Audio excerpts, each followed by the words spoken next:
Hello and welcome to the 19th episode of the KurosawaCast, where we are tackling the 1965 film Redbeard. My name is Rob Beams. I'm joined as ever by Craig Ennis. Hello, Craig. Hello. And for those of you not familiar with what we're doing here up to now, I have seen all the Kurosawa films more than once, although with Redbeard's case, this was only my second time watching it. It's one of my least watched Kurosawas up to now. Craig was coming in completely fresh and is seeing all of them for the first time. So with that said, perhaps a good way to start off then is Craig. Let's take the temperature on Redbeard. Because it's a 3-hour film. It's just over 3 hours. It's not a fighty film. It's not a samurai film. It's not a Yojimbo type film. It's very much. It's not even kind of like his 3-hour films. Like I think, for example, The Bad Sleep Well is in that direction, running time wise. But it's a crime thriller. Like there's stuff going on. This is a medical drama about an intern going and studying at first reluctantly with this senior doctor, and then he, over the course of the film, comes to like the doctor's methods and want to work with the poor, whereas first he just wants to go and work with the rich. Basically, that's the entire film, but it somehow sustains 3 hours. What was your sort of take on that? And your I think I think we said going in, we were both kind of like, oh, it's 3 hours. Weren't entirely enthused by the premise and the kind of vagueness of everything that was written about it, and also that kind of hipster goalpost moving that's happened around the film, where for a long time it was the done thing to say High and Low is the best Kurosawa, but too many people say that now, so that's over, that's done, that's spent. And if you really want to be inside baseball, you have to say Redbeard now, apparently. You're ahead of the curve. You're ahead of the curve with Bad Sleep Well, though, because I feel like that's probably the next one coming up. That's the next neighborhood waiting to be gentrified, I think. I mean, you can say ahead of the curve, but there's no real trick to it. You just pick one and stay the course. You have to believe in the project, Rob. Yeah. So you just have to believe in the project, and eventually it'll come good. But yeah, so we weren't overly enthusiastic about watching this one because I didn't know much about it, and I think the best way to sum up the film, really, as you say, there's no real other overarching plot, and the best way to sum up the film is sick people tell sad stories, which is kind of how it goes on, which sounds really dismissive and kind of reductive, but it's really good.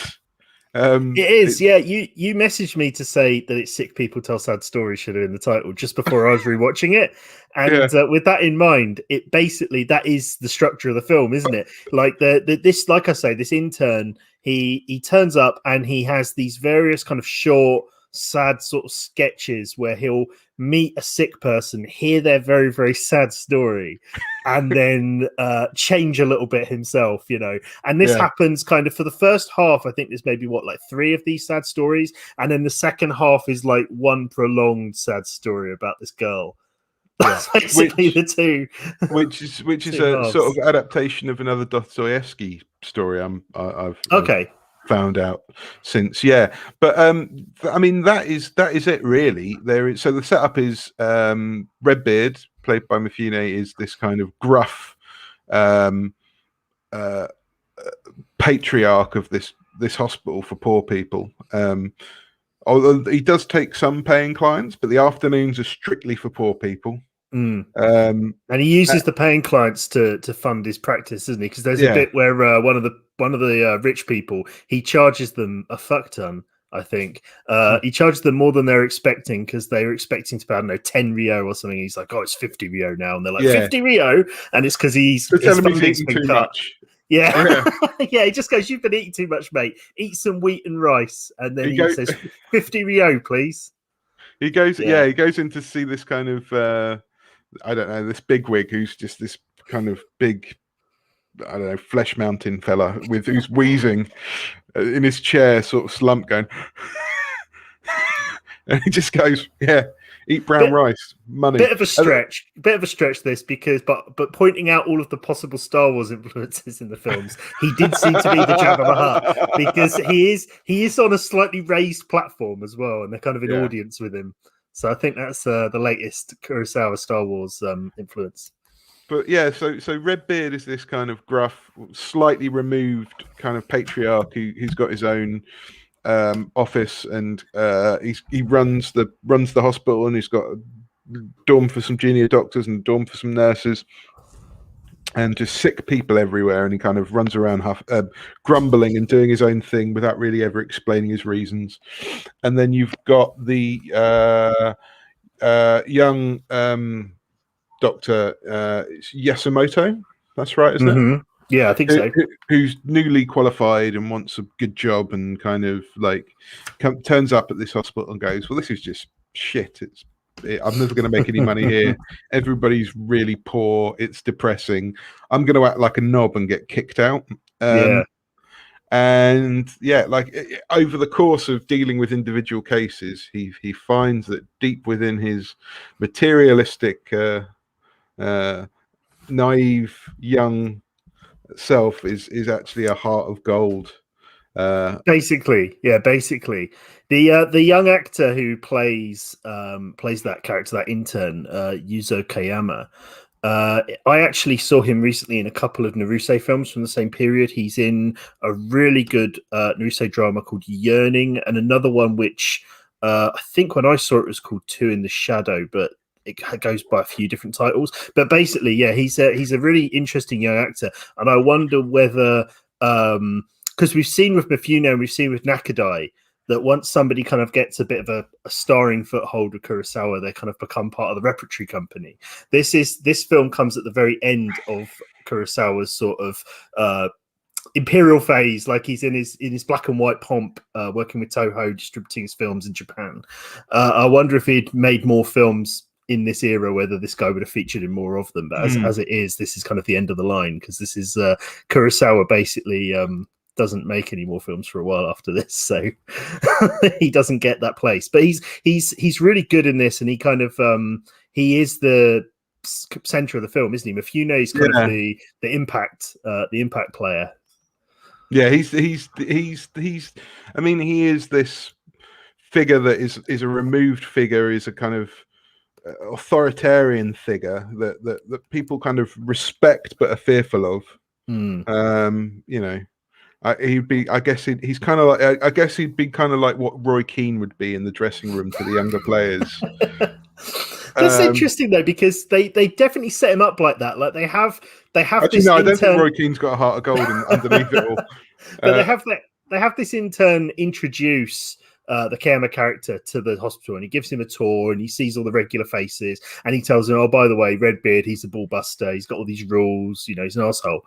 And I don't know if something's lost in translation or if I just didn't pick up on it, but he always seemed really chill to me during the film. Like Redbeard is really patient with Kayama. Like he lets him throw his wobbly, never really shouts at him.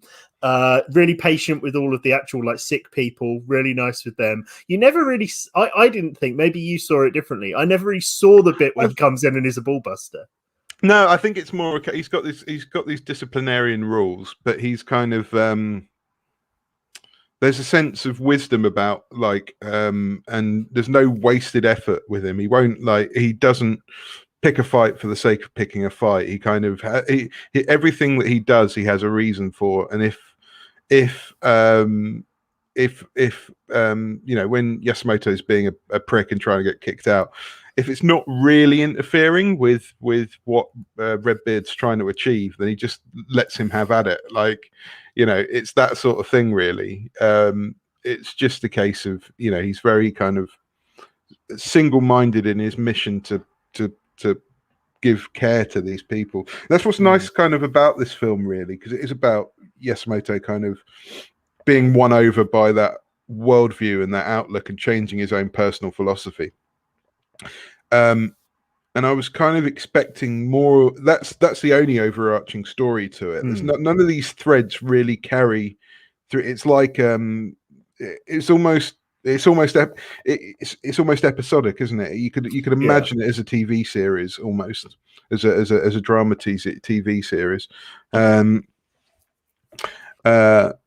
yeah, it's just his character arc, isn't it? It's just his character arc. His and it's like and you come out of the film at a point where he's sort of decided to stay after being offered a job that's much more aligned with his aims and interests at the start of the film, and then we just sort of pan away from the hospital, and it's like, well, that all of the stuff you've seen is just going to carry on. Sad, sick people are going to continue to stream in, and they're going to continue to look after them, which is quite nice. This is I don't know, maybe you've got another example comes to mind, but this is, to me, if we're looking at the kind of Joseph Campbell rules for how you make a screenplay or how you tell a story, this has the longest refusal of the call maybe in cinema history, because it's like maybe over an hour before he puts on that uniform that says, okay then, I'll be your intern. Like he has like the whole first hour is basically him saying, no, I'm not going to do this. And one of the rules that's laid out at the very beginning is that the interns, they have to wear this uniform, and it kind of builds up to a moment. Yeah, I would say about halfway through. Help show up the dirt and stops infection spreading. It's got a reason. Yeah, and someone as well says to him, one of the patients says to him, "Oh, you really should wear it because it helps people in the town because they know you're a doctor and they'll come to you." And then there's a lovely moment after he first puts it on where somebody spots him in it and comes up to him, and then he kind of looks at himself in his uniform. He's like, "Oh yeah, it works." It's nice, but it does take him a long time to get involved. It really is a slow burn, but it's a slow burn of like his character changing and him coming around to the ideas, because as it starts off, like I say, he really wants to be the doctor for the shogun, and that's the career trajectory that he's on, and he's obviously from a wealthy family, and for the first half of the film he's like wearing his samurai swords and everything, like he's an upper class guy. And originally he complains about the smell of the poor, and the other intern who shows him around is like telling him about how, oh yeah, like basically Redbeard only cares about the patients. He doesn't care about us. He doesn't pay to heat our side of the place. Oh, we don't have any sunlight in our dorm rooms and all that kind of thing. And so there's this bit at the beginning about, well, I'm a doctor, so I can be an upper class person in high society. I'm not here to smell the poor. I'm not here to kind of help them for no money. I'm not here. Like one of the early points of confrontation is Redbeard says, "Oh, share your medical notes with me." And he's like, "No, doctors don't get rich doing that. They're my medical notes." So it is this move from kind of selfish prick, isn't it, to Bevan. Should we go through some of these little vignettes of like sure. Story beat? So, I mean, the first because I was starting to. The first one is about this. So separate from the main part of the hospital, it's like a private ward. Like a secure unit, basically, with a single patient who is known as the Mantis, because she's kind of killed three men. Is that right? Specifically, 3 clerks. Yeah. Randall, Dante, and I guess a third clerk. Yeah, Elias would be the third one. Yeah, and it's kind of suggested, although people don't really know it's difficult to get to the truth of the story, but the rumor around it is that she's kind of seduced and then murdered these clerks, and then so there's an air of secrecy around this, like she's got a benefactor who pays, I'm guessing, over the odds to have her in this secure unit, and that helps if you pay the bills, keep the lights on. Exactly. And then at one point, relatively early on in the film, although everything is a slow burn, she gets out and she sort of kind of starts telling her story to Yasumoto about story of abuse, basically, isn't it? Mental illness. Yeah, and I wrote down a note on that here is that, like, I've not seen child abuse spoken about. I've been watching a lot of 50s and 60s Japanese cinema, trying to get a kind of a wider kind of breadth of knowledge on it. And I've never seen something like child abuse spoken about specifically like this. And I think it's even looking at, it's not the only time in the film it's addressed either, is it? Yeah, exactly. And even thinking of Hollywood films in the 50s and early 60s, can't imagine too many that are very overtly talk about that subject matter, No, like in Hollywood anyway. The only one I can really think of, I'm sure there's more, but the only one that I've seen that's kind of shocked me for kind of really overtly talking about it was Sam Fuller's The Naked Kiss, and in that one, it's typical kind of slightly tabloidy, bombast Sam Fuller. It's kind of little girl in pigtails and a frilly dress, jumping about, and a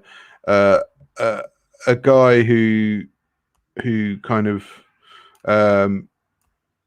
wants to marry an ex-prostitute because he sees that they both he in his mind they both have a perversion and they can understand each other. So it's not emotionally or psychologically sound version of the story. Plus, I suppose with Fuller, you get away with more of that stuff because he's sort of making small B movies, right? And a lot of B movies are the ones that push the envelope. Whereas this is an extremely expensive. I'll get on to talk about the making of this later. But this is a really expensive mainstream movie, and this girl talks basically about being abused as a 9-year-old.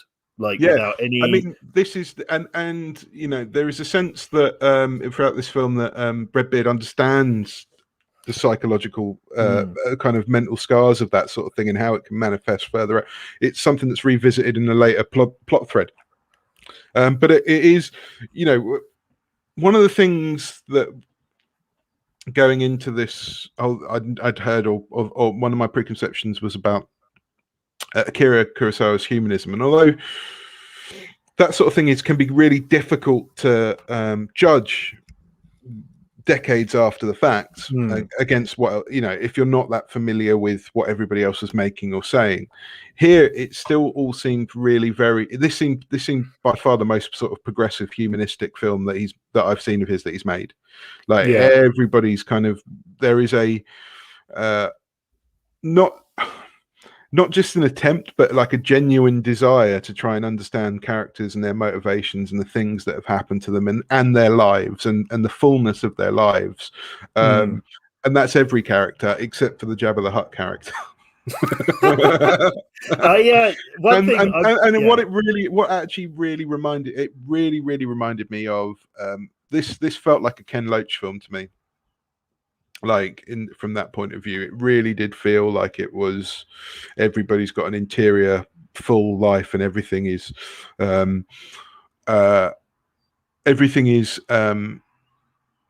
every decision is sort of the confluence of 100 different reasons and 100 different experiences and 100 different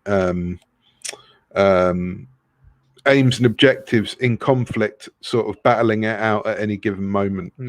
So there's a scene where she kind of explains her story, her background, and it's not entirely reliable what she says. There's definitely truth in there, but she's kind of, you get the feeling that even she's definitely still mentally ill from her experiences and can't quite vocalize them or kind of tell them without embellishing them herself. And she attacks him as well, and he feels ridiculous for kind of being not seeing that it was coming and everything. Yeah, exactly, and letting himself be seduced by her as well. And then she's played by Kyoko Kagawa as well, who we've seen in a lot of these recently, which is always nice. And it's nice to see because Kyoko Kagawa in The Bad Sleep Well and in High and Low played such a kind of demure, mousy, put upon wife. So it's nice seeing her be able to go like movie crazy, you know, like full on like eye acting, you know, sort of stuff was really fun to see from her. And I think it's also a strength of the film that at this point, at that early, I started suspecting that maybe there was more to that story, that there would be a labyrinthine plot, and maybe it would be revealed that she was actually Redbeard's daughter, you know, and it was the sort of the girl in the tower. But that story gets wrapped up, and then we move on. You know, we move on to something else. Forgive me, I can't really remember what. Oh I yeah, think the next one.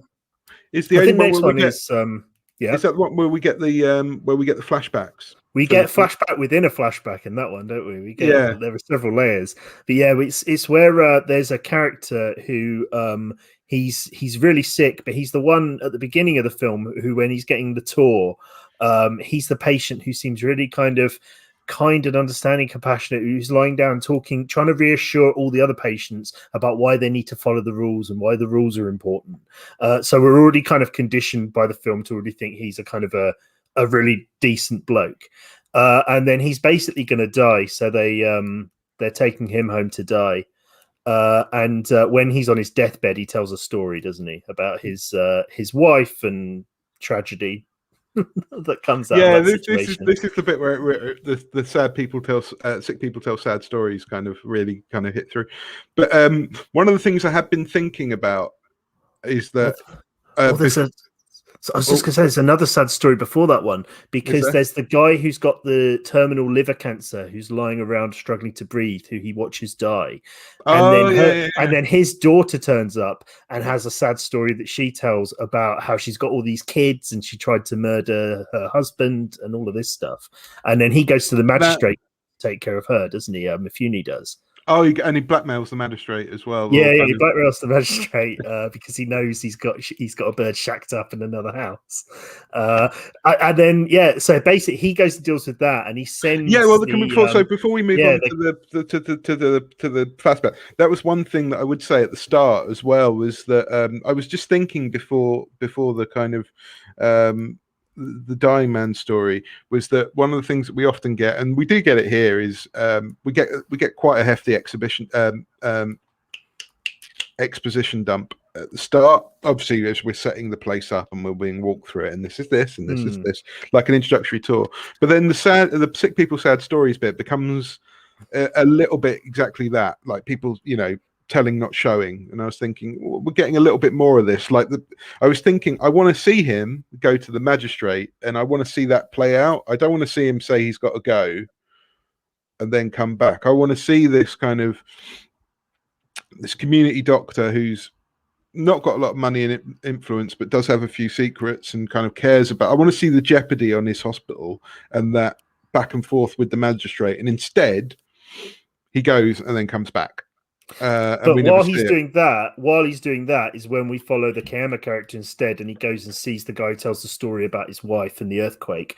So it's kind of, they're happening kind of simultaneously, these things. And what we do is we stay with the intern. We don't go with Redbeard because it's not Redbeard's story. No, but I get that. But in terms of like things happening off screen again, and that's and just as I was starting to think that's when we actually get to see some of these flashbacks. Yeah.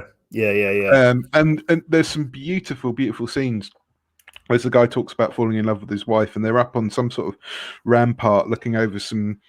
I couldn't quite make it out. The image quality wasn't quite there, but it looked like possibly rice fields or something. It looked like it's like a rice paddy behind them. Yeah. And they're up there sort of having their kind of conversations, and it's just this lovely sweeping vista that just kind of opens it up, because you're always stuck in this small area, but then all of a sudden we're outside and seeing a much larger world. And then for this small little flashback, there's also an earthquake within there, which is kind of like it's large scale. You see houses come down, and you see the rubble and destruction for the sake of a 3-minute flashback. It's I've got stuff to say about the production of this film later. Don't worry. But yeah, he tells the story about his wife disappearing and going off with another man, and then I can't remember. And that involves accidentally. Basically, she then comes and sees him, and then she has a flashback because she tells him the story of why she left him and what was happening there from her perspective.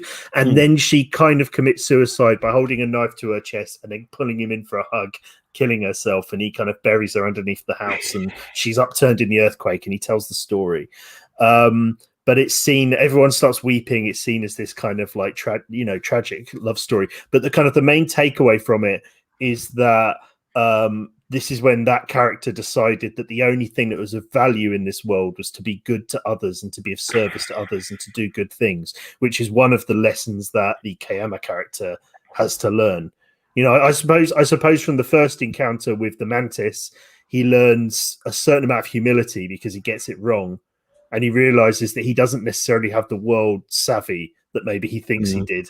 And then he watches someone die, the old man before the guy lies and tells his backstory. And he realizes that he's actually not as equipped in this world as he thinks he is to face the reality of watching people die. And then he walks in and sees that operation and he realizes that operation. Yeah, I mean, that operation is pretty hardcore. They're like, push the intestines in. Yeah, and there's she's the patient. She's properly kind of fully naked on the operating table, and it's visceral and it's quite difficult to watch. Like I remember actually when I started it, because I watched it on the BFI player. They always come up with the BBFC rating at the start, and then you click play, and it said 15. I was like, oh, that's a bit strange. They've not really gone to that.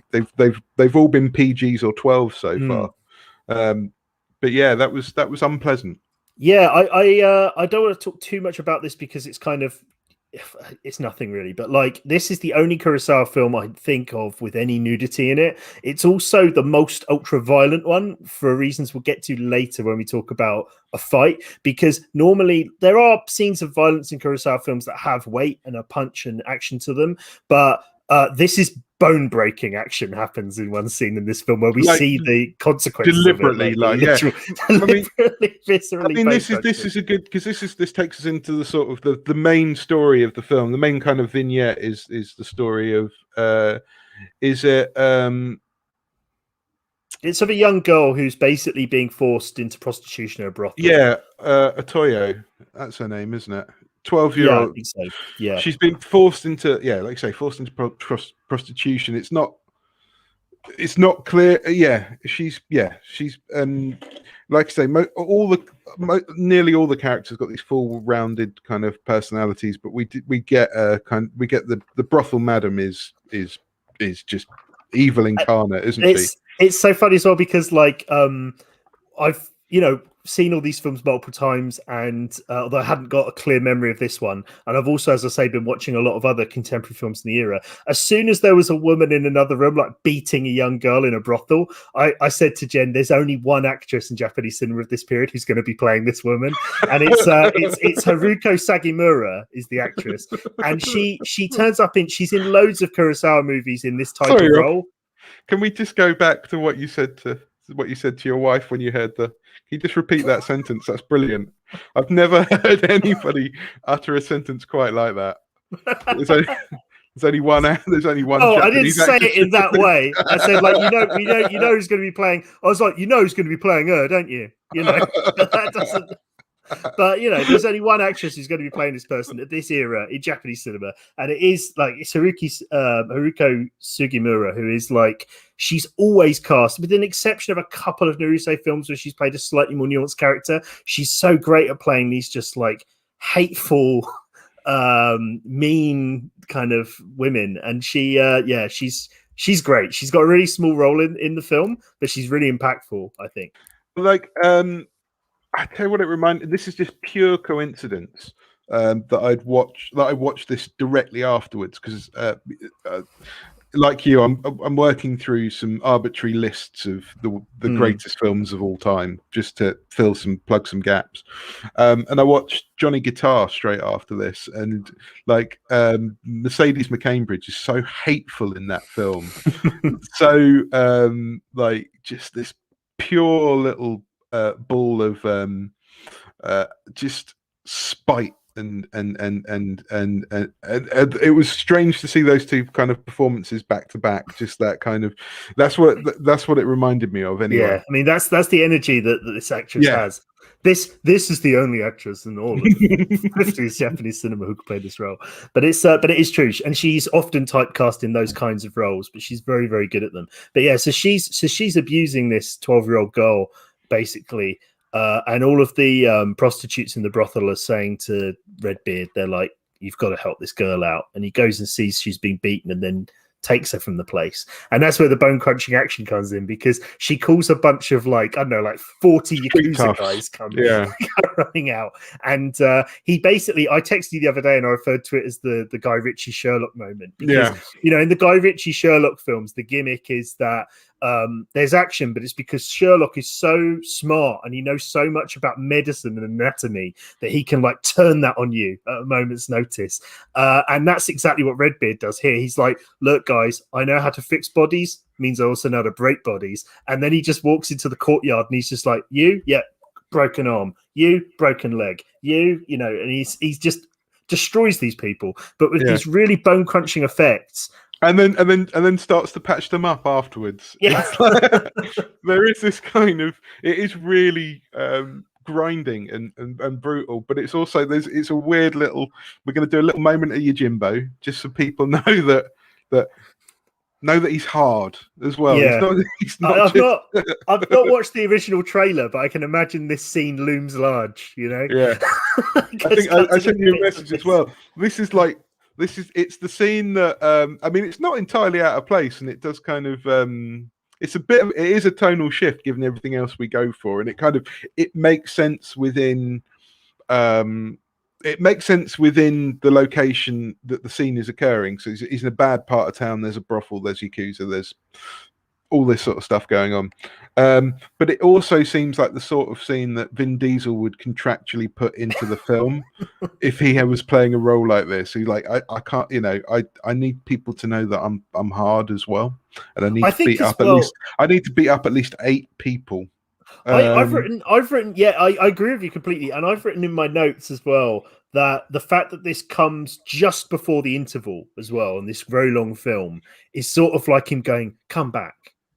You know what I mean? Do stay around for the second half because it does kind of it isn't that type of film, and then it just has this burst of ultra violence, and it's not just the sound effects. It's when he goes and he's investigating the people he's smashed up. You see bits where their bones are like sticking out with prosthetics and all kinds of stuff. It's really grim. So this is by far, I would say, unless I'm really forgetting something from Ran and Kagemusha, this is the most like 15 rated Kurosawa film. I don't think any of the rest of them are gonna come close to that. And then the other thing is, like you were saying, in his early films where violence and fighting is kind of cowardly and nobody really wants to do it and all that kind of stuff, and then you've got the assured kind of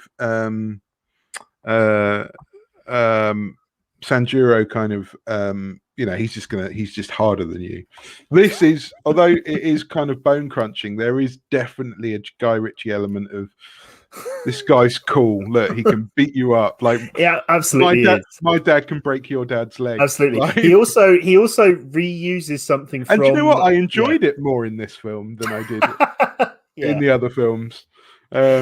He reuses something in this scene as well that he does in Yojimbo and Sanjuro, which is after he has in deck 50 guys, he has like one guy who's just desperate to get away, and he does that in all 3 of those films. But like in this one, there's a guy who locks him in, and then he realizes that actually, a bit like in Batman Begins, he's locked in there with Mifune now, and he runs to the door and he's terrified and he tries to get away, and he just seems to like faint to the floor out of just pure terror, which I think is the fate of one of the toughs in Sanjuro as well. But But it's a really good scene, but it is kind of, you could cut it out of the film. It is really a bit incongruous, but the same, I don't know. It does suggest a little bit more about the mysterious backstory of him, of the character as well, which it's a strange film because it is kind of wrapped up, but like it does, like I say, this kind of TV series kind of way. You feel like there's lots of stories that could be told within this world, and that might be sort of like a season 3 jumping the shark arc, where you find out about his samurai days when he was.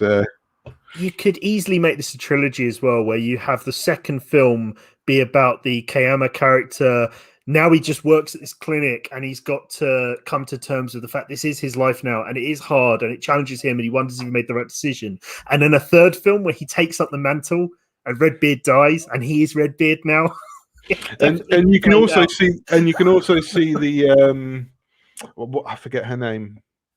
Like it feels, because the next part of the is about Otio and her kind of coming to terms with the place, but you can see her character arc over decades would be her becoming like the head nurse or something. Head nurse, or yeah, yeah, exactly. It's still the 60s. Let's say head nurse. Let's not get too progressive. Well, because he's got the other woman, isn't he, who's currently the nurse for the Mantis. But that's I figured. Yeah, so the rest of it is about them bringing her back and trying to rehabilitate her. She's really kind of lashing out and kind of being a little bit spiteful, testing her boundary. It seems psychologically very sound, like the idea that she's testing her boundaries to see how far she'll push people before they kind of kick her out and treat her badly. Like doesn't respond to the kindness initially.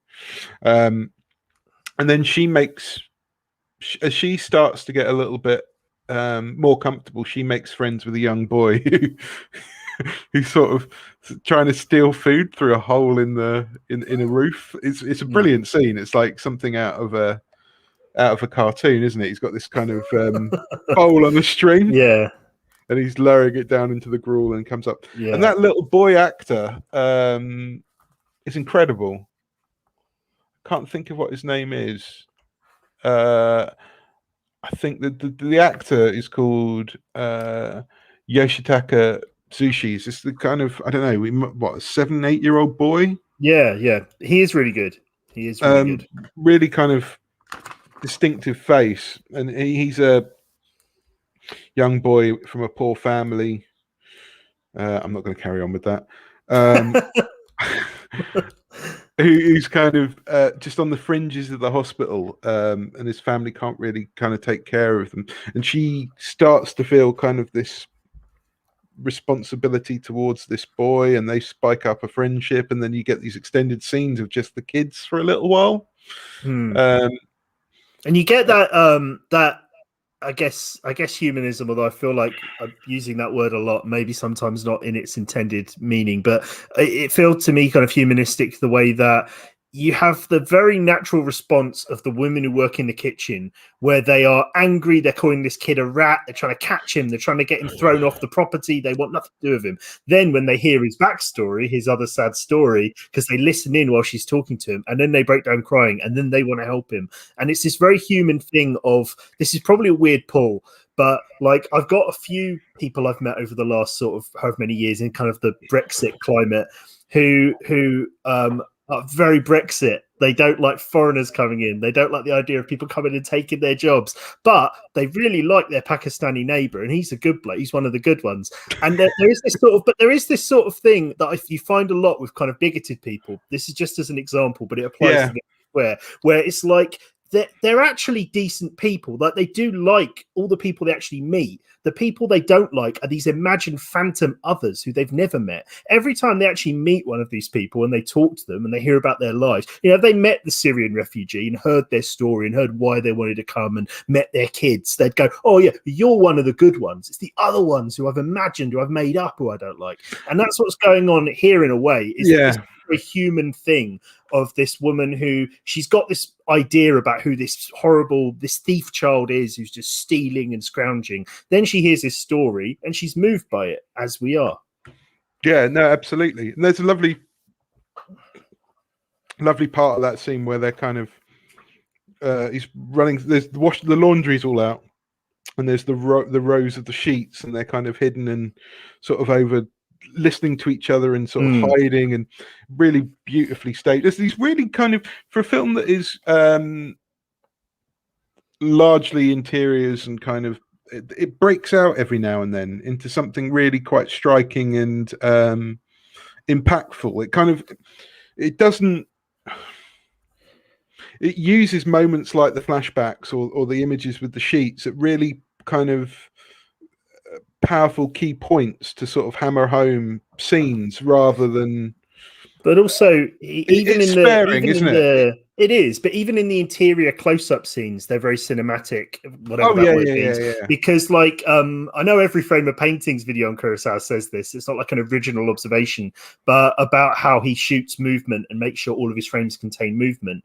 And one of the ways he does that is in his use of weather. So you'll often have these scenes where there are close-up of Redbeard, let's say, but out the window behind him, it's hailing or it's snowing or there's dust blowing across or something. There's always something going on in the frame that's moving. There's always something going on that draws the eye and is interesting. And he does that a lot in this film. Like, there is so much of the seasons, and some of that's to show the passing of time. But some of it's to show the passing of time, and some of it's just because it just looks great in every shot. Like, well, cherry blossoms in this one, and we'll have dust in that one, and we'll have heavy rain in that one and snow here.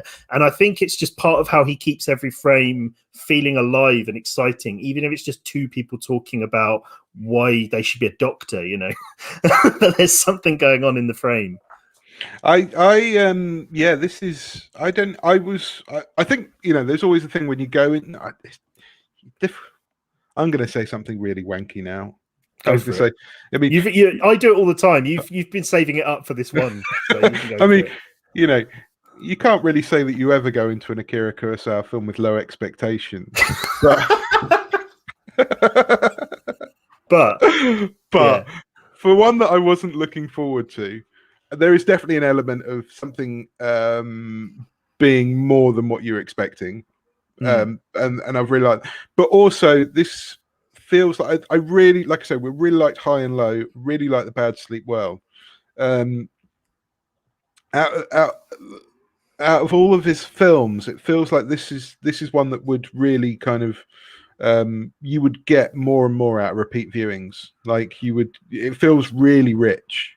Do you know what I mean? Just talking about it afterwards. I didn't make any notes on this at all, which is why I might be misremembering things. I just kind of watched it and was absorbed by it. But it just feels like there's so many of these little stories. They're all so good. There's so many characters. There's so much going on. It feels like everybody's got a full interior life.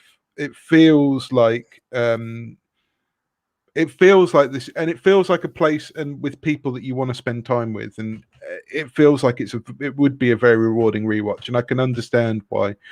I can understand why some people are. I can understand why this is the hipster choice of du jour, and I'm actually getting quite irritated that I think people like it, but for the wrong reasons. What I really want from you, Craig, is we've already established on past episodes that your current kind of hipster card is someone goes, "Oh, what's your favorite Kurosawa?" And you go, "Well, really, I'm into Stray Dog and The Bad Sleep Well, like it's the crime films." What I want is then for the next layer down to be when they say to you, "Okay, well, which is your favorite of the period ones?" That's when you bring out Redbeard. That's when I bring back Red. That's definitely.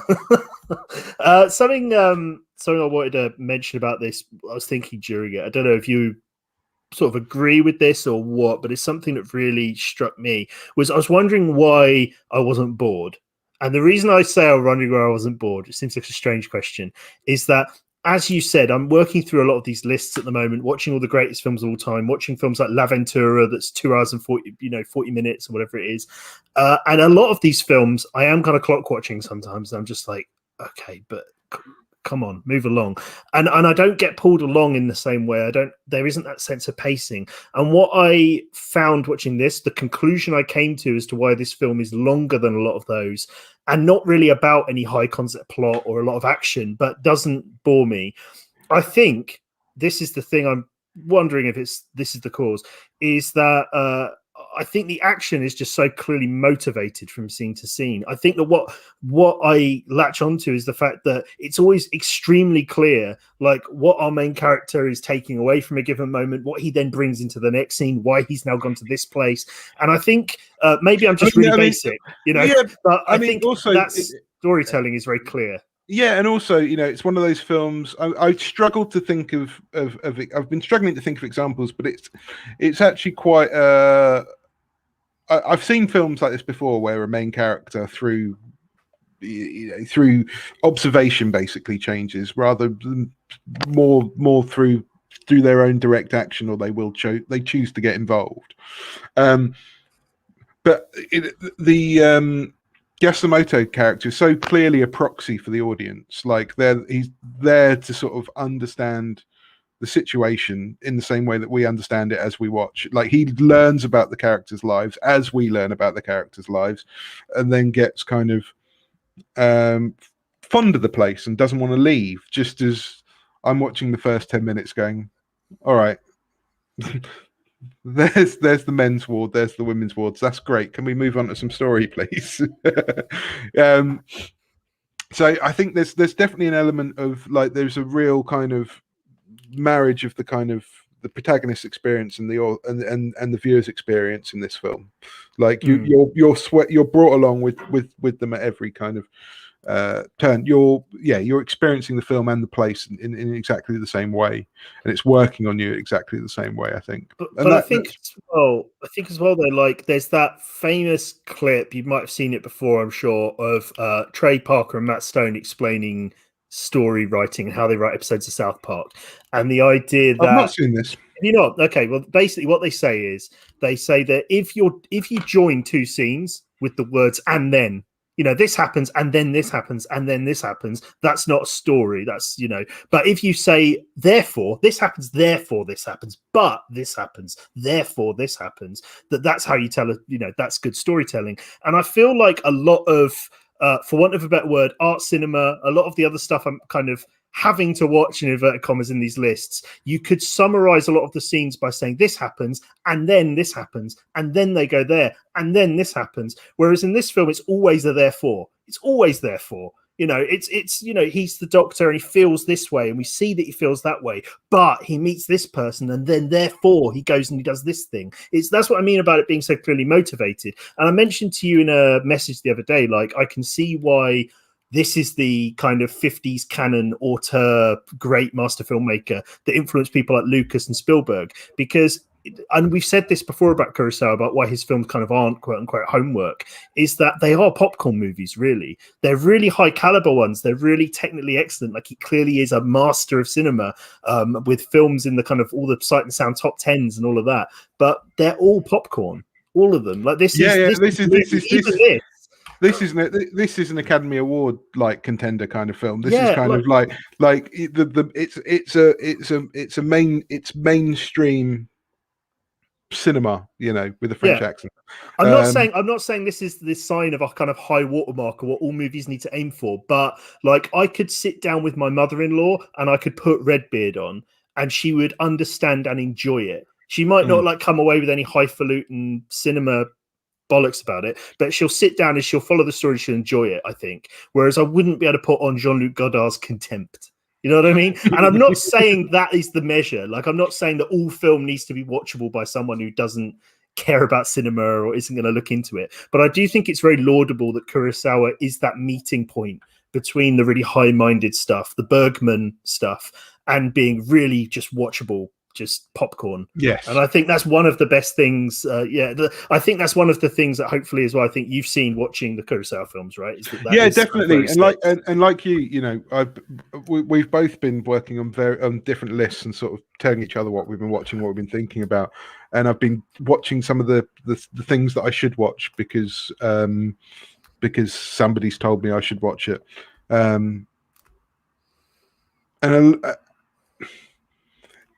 And it, like you say, so a lot of these, it's still supposed to be entertaining at the end of the day. It's still supposed to be engaging.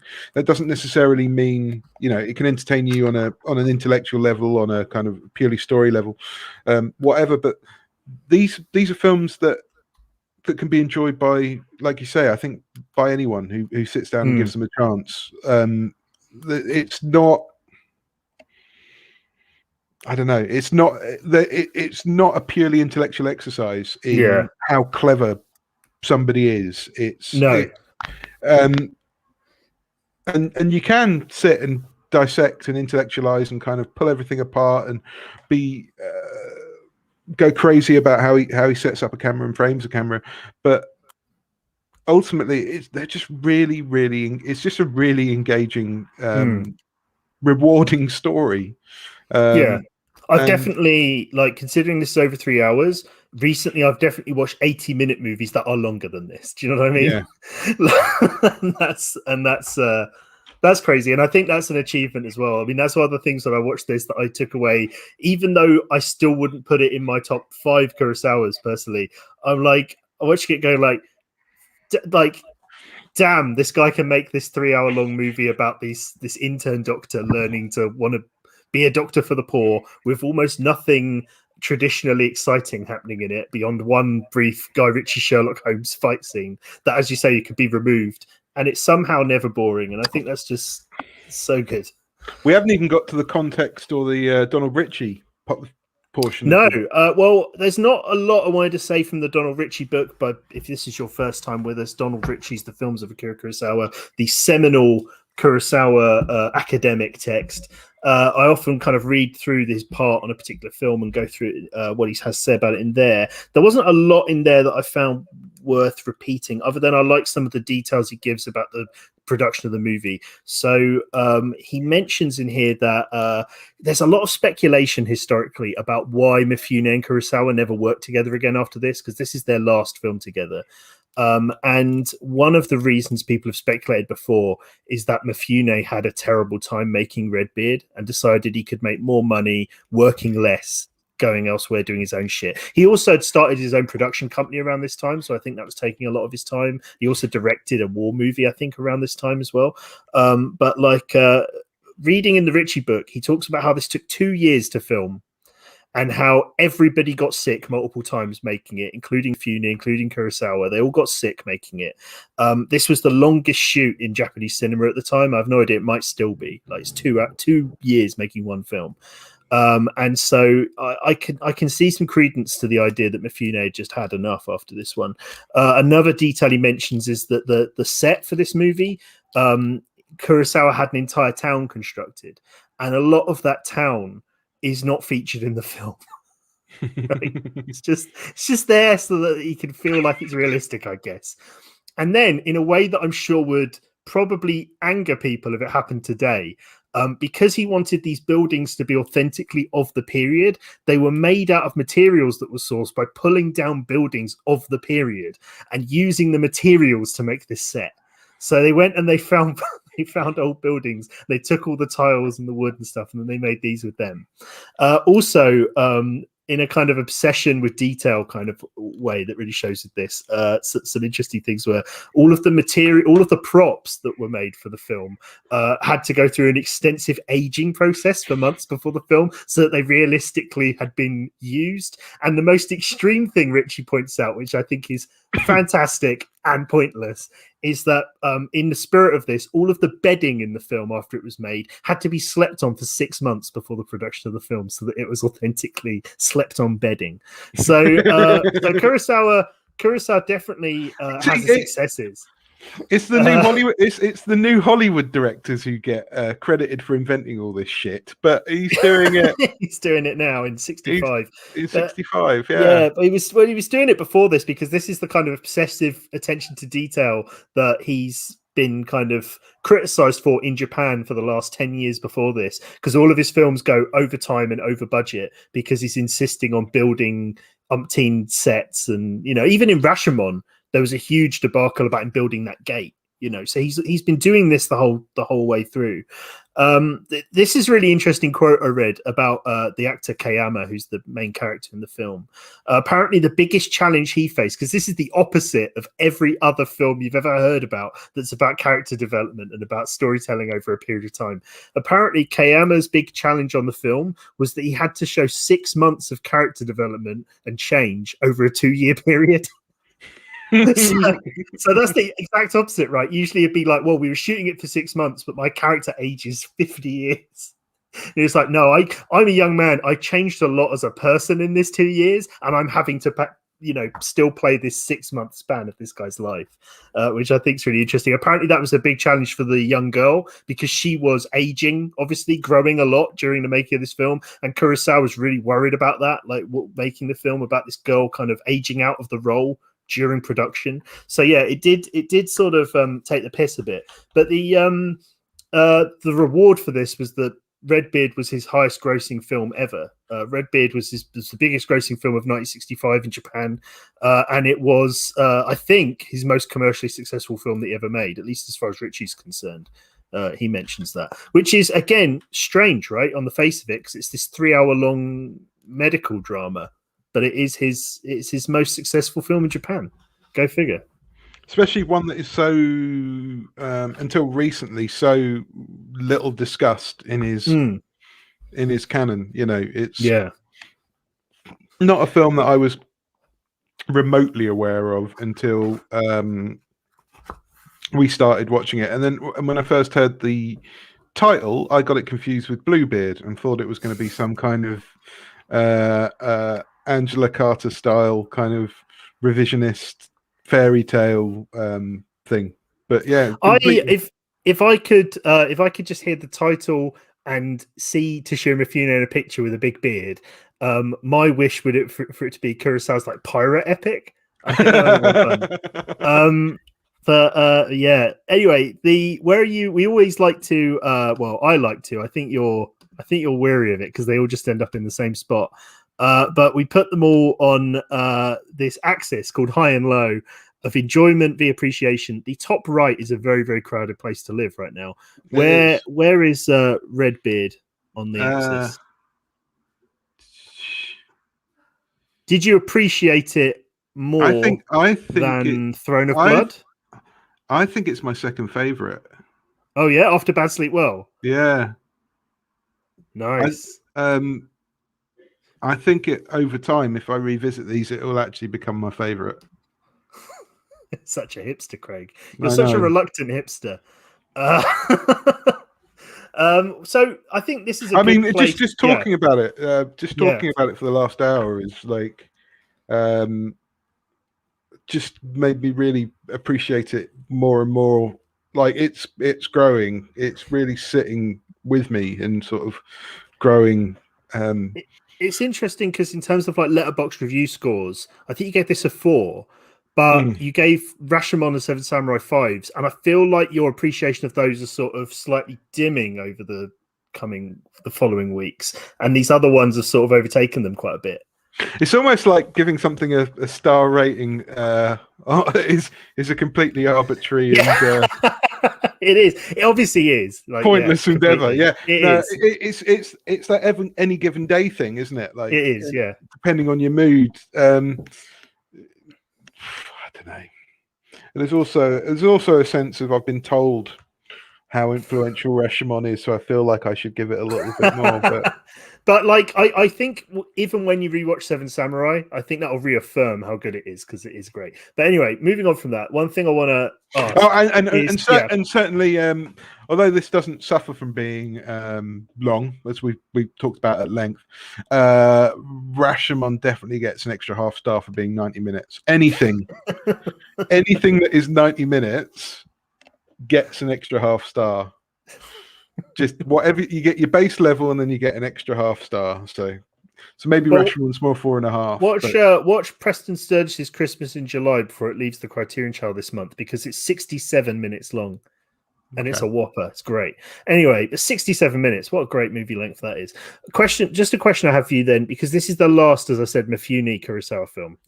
It's the end of the line. What do you have any closing thoughts on Mifune? He's an actor I presume you hadn't seen in anything before seeing him in Drunken Angel. You've now seen all of his most celebrated films, basically, including you've seen him in 1941 the other week. I know you watched. Yeah, I did. 1941. So what's your kind of closing statement on Mifune, and what would you say are maybe your favorite roles of his? Maybe that's slightly different to what your favorite films are. Like, what were your favorite roles of his? I'm just taking a little look just to see if there's anything else I had seen him in afterwards, beforehand, because I don't think he didn't crop up in I hadn't seen a lot of Japanese cinema before. I'd seen bits and pieces, but he doesn't often crop up in American cinema, does he? So no, this is really the kind of. Well, this has been my real introduction. I'm just going to take a look at. You can watch that documentary about Mifune now. I can without any spoilers. He definitely, like, I mean, this isn't in any way insightful observation, but he definitely he grows as an actor as throughout the films. But that said, that his early roles in sort of Stray Dog and Drunken Angel, they've got an aggression and a violence and a rawness to them that he could only do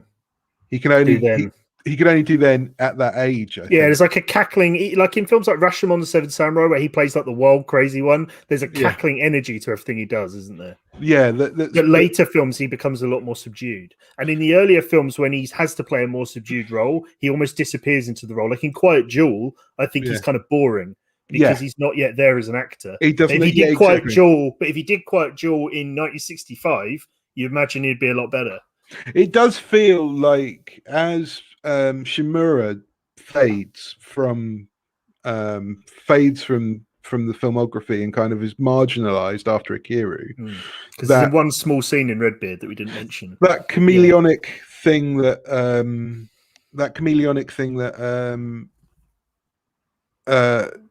Shimura does and kind of plays the very different.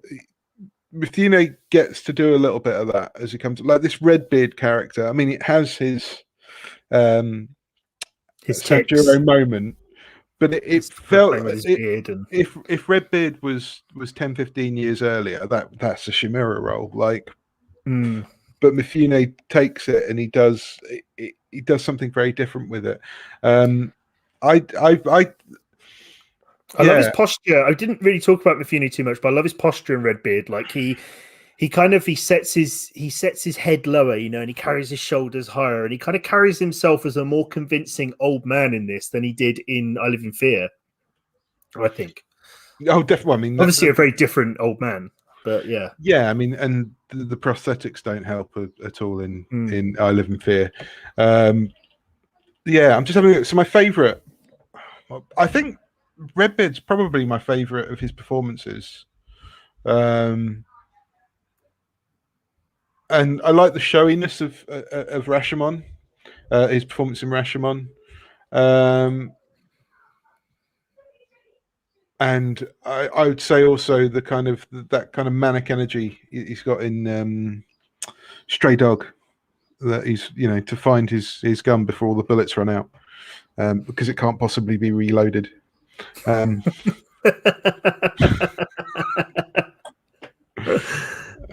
he does have a couple of kind of milquetoast bland kind of thing. Like I found him quite bland in Hidden Fortress. He's physically very imposing, but I don't see much to the character at all. And then I'd say my favorite performances were Stray Dog and Redbeard, without a doubt. So, but you're not a hipster. Not a hipster. So Stray Dog is 2 after. So yeah, that's not quite his first and his last, but early period. Yeah. Excellent, wonderful. So would you, I know this is kind of a weird question, you might not even have a pantheon of this nature, I'm not sure I do, but where would he sort of feature for you along, you know, in the kind of galaxy of great leading men of cinema? Is he sort of, I don't think I have a pantheon of the great leading men of cinema, but do you have a sort of a closing sort of overall feeling on him as his place in that light? I don't really think he's strange, isn't he? Because he's definitely he's so very, very handsome as a leading man that I think if he was a American actor, he would definitely be typecast in something or another. I'm not quite sure what, but he kind of, without watching the other films that he's made with other directors, of course, we're going almost strictly on Kurosawa. He kind of becomes this. He becomes this character actor over time, doesn't he? He although they are leading men performances, he's usually the leading man. He is allowed to do very different things. So I wouldn't. I'm not sure if handsome American actors are allowed to do that same sort of thing. Really, are they? Like, you know, is I don't know. it? You've got like DiCaprio now, who kind of all of his turns are sort of increasingly more in the character vein. Brad Pitt's tried to do a lot more of that as well, isn't he? Playing like slightly more strange roles in different directions. But yeah, it's definitely something that you don't see as much of, for sure. And he gets to play a wide role. I think he benefits from being. It's like Bergman with Liv Ullmann, or you know. It's Anna Karenina, right, with Godard, and you know you've got all of these kind of muses who are the kind of beneficiaries of being in the filmography of a kind of a great director during their great period. Yeah. And Mifune is that person for Kurosawa during this period, isn't he? So because of the fact that it almost seems, with the exception of Ikiru, he's in all of them during this run, and you feel that Kurosawa wasn't even a question as to who's going to be in the film. Like whatever film he's going to make, if he's going to make a film about a pirate in outer space, it would have been Mifune. You know, it doesn't matter. It doesn't matter what the film is. But that's the guy. Yeah, and you could say that. I guess you said about. I mean, DiCaprio works with loads of people now, but he's kind of he's a Martin Scorsese muse now, isn't he? He's taken the De Niro role. Yeah. But I always, as good as those guys are, De Niro and DiCaprio, I still always see them as De Niro and DiCaprio. I find it difficult to divorce them from their characters sometimes. Yeah, but I don't know. I don't have a pantheon of the great leading men.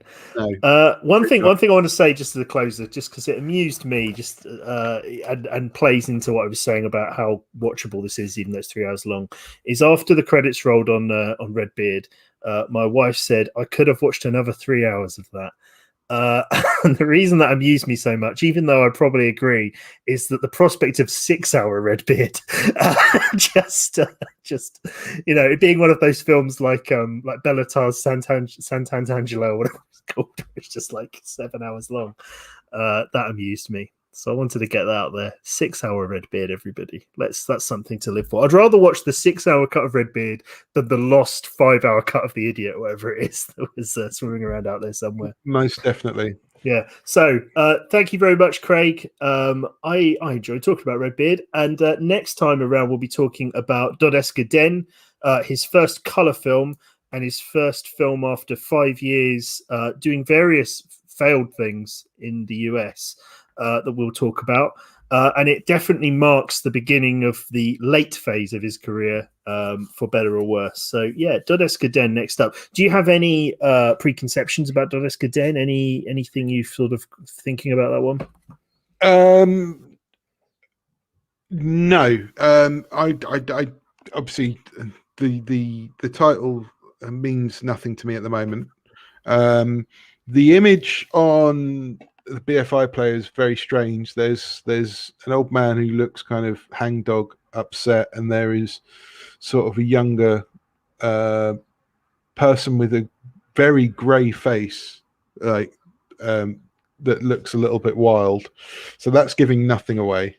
All it says on the BFI is it's a similar milieu to what he explored in the lower depth, which to me reads like they've got nothing to say about it. Kurosawa finds optimism, humour, and musicality. The title refers to the onomatopoeic mimicry of a tram ride amid the lives of a dispossessed. This feels like whoever had to write this hadn't watched it, or had watched it whilst playing Candy Crush on their phone or whatever. The only thing they say noteworthy here is that Kurosawa poured himself into the film, and negative reaction it garnered resulted in a suicide attempt. It's now rightfully regarded as a classic, which Kurosawa's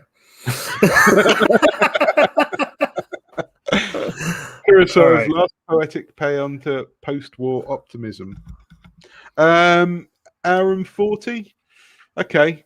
Well, considering like up until again recently, like, the whole reason we started on this endeavor was to fill out was a kind of a mea culpa, partly on my part, to actually watch some Kurosawa, having taught film for so many years and never watched any.